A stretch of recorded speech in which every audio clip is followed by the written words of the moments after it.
Now, last week I promised you guys that we get some work done on the 4x4s, and today we're going to start with the CJ7. Now, I've had my CJ7 here for close to 10 years, and I've always wanted to do a rock crawler style front bumper on it with a worn winch. So that's what we're going to be doing today. Let me show you what I have so far. Now, I do have the worn rock sliders on the CJ7, but sadly Warn doesn't make the rock crawler front bumper for the CJ7 anymore. They still carry it for the TJ, but no longer for the CJ. Now, I did pick up this Smitty-built rock crawler front bumper that's pretty similar to the Warn front bumper, as well as this Warn front winch plate and some D-rings. Now, the only thing that I'm actually missing is a winch. All right, so yesterday I spoke with 4 Wheel Parts here in Austin on the phone, looking for a Warn VR Evo 8S winch with a synthetic line. Turns out they did not have it in stock, but they were actually able to find a solution for me that came out even better. So I'm heading to 4 Wheel Parts. Let's go talk to them.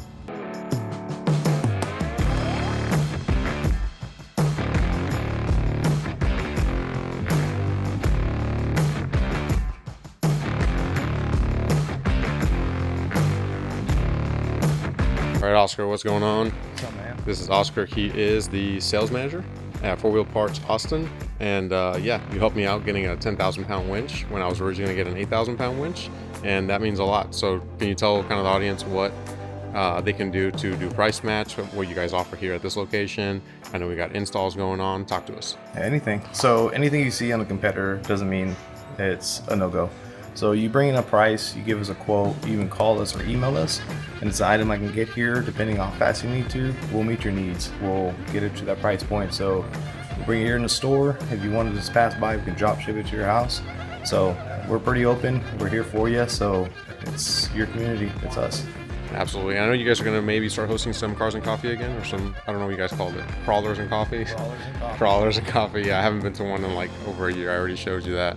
So there's many coming up. I know here with the season changed, it's Crawlers and Coffee time. So what we're going to do, we're going to be posting on our social media calendar of so or not, just a post of the date, the time, and we'll do a couple of them here coming up in the next 2 months, so you can kind of tentatively put in your marker and plan to come in. Real quick, where can they find you on social media? You can find us on Instagram right now at 4WPATX, and of course 4 Parts Austin on Facebook.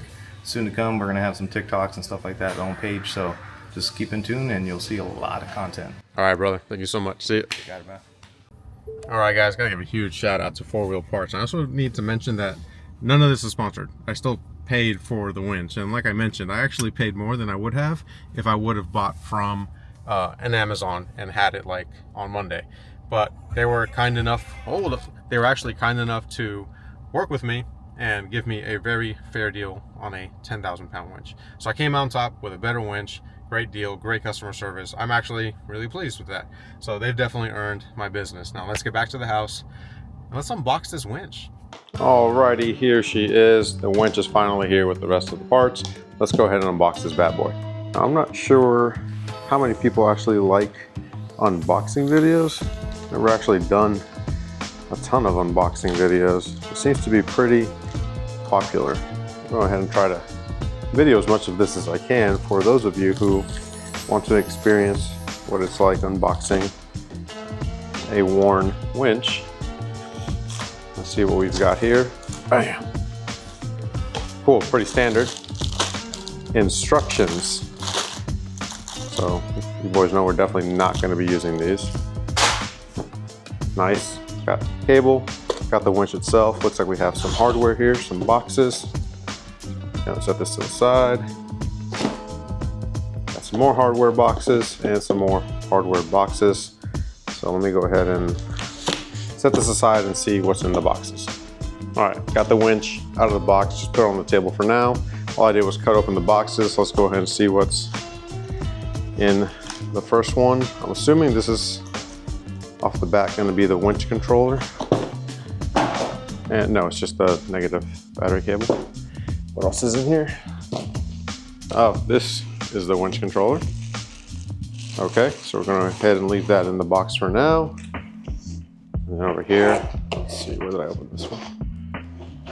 There it is. Let's see what we've got in this box. It looks to be just a bunch of hardware. hardware, and then I see the hardware bag 1, hardware bag 2, and then that's going to be the hook with the worn strap right there. Okay, that's it for this box. Put that back together. Bam! And then this final box is, oh, the fair lead, of course.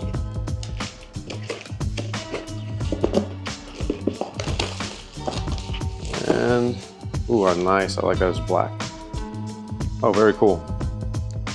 It's got the Warren logo up on the front, powder coated black.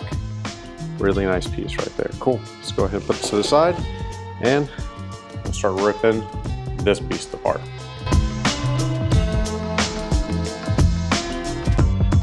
The only downside to doing this is that this OE Jeep cover here has to be removed, and if you know anything about these CJs, this piece right here is like worth its weight in gold. People go crazy. I mean, they were upcharging like $300, $400, $500 for these when they stopped making them, and I've had mine for a very long time. It is dremeled for when I had the tow hooks on the OE bumper, so, but I need to remove this so I can put the winch plate, but I am gonna go ahead and save this piece. So maybe I'll get another Jeep, who knows. Let's go ahead and remove this and start getting the winch plate and everything mocked up. All right, so this is going to be the winch plate. So this is the winch plate. This is what the winch is going to attach to.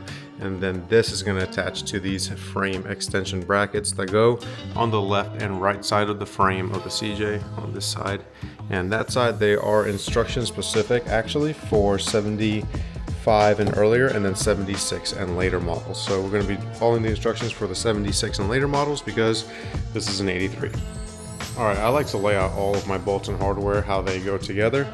Now these, if you're doing this on the 76 and later, these longer bolts are the ones that are gonna go towards the rear of the CJ, and you have to use these supplied spacers. Now I had to use the internet because I didn't realize that these aren't exactly spacers, but they're actually used to fill and tighten up this hole right here. So you actually have to tap these through the frame, and it's gonna go to the other side of the frame. That way your bolt isn't here just rattling around. So that's what I'm gonna do next, is go ahead and tap these into the frame right here, and we'll be good to go. You can see here on the passenger side, I have the bracket that's gonna allow the winch plate to bolt to it. You wanna go ahead and put your carriage bolts into these holes. Not quite sure what the third one is for yet. The instructions aren't very clear on that, but you're gonna wanna test fit a lot before you tighten everything down. Now, on the driver's side, I did have to remove the steering box. It's not completely removed, but I do have the more off-road steering box brace and their bracket as well. So I went ahead and just removed all the bolts. You see it's out of the way here. This will allow you now to be able to reach the bolt that goes back there for the winch plate. So yeah, nothing is ever straightforward. You got to take apart more than you're putting together, but that's all right. We should be good for some test fits now. Once I get the final placement of where the winch plate is going to go, we'll go ahead and attach the winch to the winch plate, and then attach the winch plate to the brackets, and that should be good to go. All right, as I stated, the name of the game here is going to be test fit, test fit, test fit before you tighten anything down. And I'm lucky enough, compared to what I've read online, that everything is lining almost perfectly. So I didn't have to adjust or elongate any holes for the winch plate. It went right into its home where it needs to be. So I still don't know what this last hole is here for in the back, but even if you try to move the winch plate back, it won't align with any of the other front holes. So that's exactly how that goes right there. Over here inside the frame, you can see where I needed to move the steering box bracket here in order to get to that bolt back there. Again, everything is still loose. I just needed to test fit. As it comes to the rock crawler style front bumper, you can see over here that these holes, you got plenty of room to put your bolt holes on the top and the bottom. There's no need to elongate any holes left or right. So yeah, that is perfect. So now the next steps are all about putting this thing together in the way that makes the most sense possible. For example, it'll probably be easier if I tighten all the side brackets for the winch mount before I put the front bumper on, right? So we're gonna go ahead and mess with all that. I'm gonna slam all this together. Once the front bumper is on, I think the last thing that we're gonna need to do is put the winch plate on top with the winch. So we'll go ahead and put all this together, and then we'll bring the winch over, mount it to the winch plate. And all we need to do is wire everything up.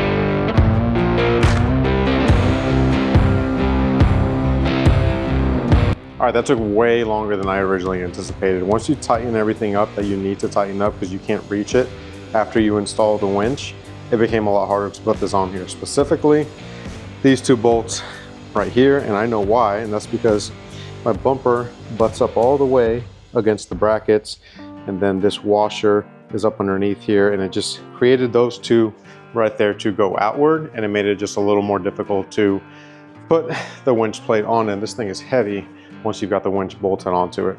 But nonetheless, that's complete. Now, I originally thought that the bumper did not come with D-rings, so I ordered some D-rings off Amazon that were red to tie in the red high lift jack, the red horn emblems, the red 10, just kind of tie in all that red. So I'm gonna go ahead and put those shackles on, put on the hook, and just put that like that. Wiring is typically the one thing that I dread with any project, but this is this simple. This is obviously gonna be your positive line. I'm gonna fish it probably under here to the frame. Thank God Jeeps are so easy to work on. It's gonna come out of here, right? We're gonna tuck everything nice up, and it's gonna run to positive cable.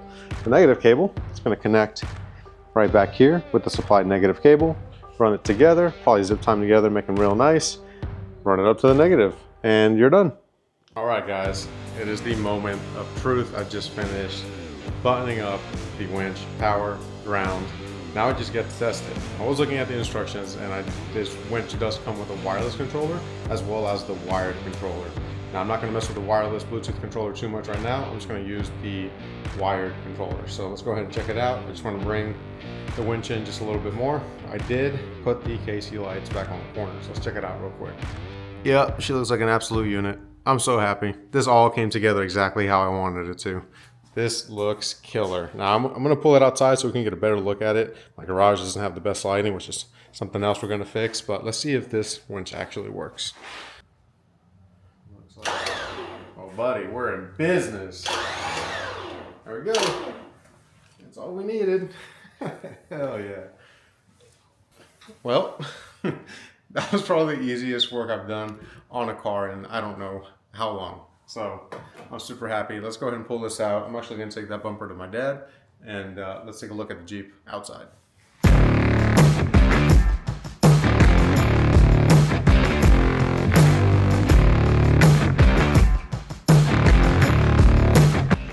All right, guys, there you have it. That's gonna wrap up today's video, and I hope if you stayed around this long, I earned a subscribe, I earned a comment, I earned a like. This Jeep has been a labor of love. This is probably the vehicle I've owned for the longest, to be honest, and I always aim to make it better. Speaking of making it better, I just noticed that it's leaking a little bit of coolant. Don't know when that started. I think it started today, so something else I'm gonna fix. You make one thing better and another problem pops up.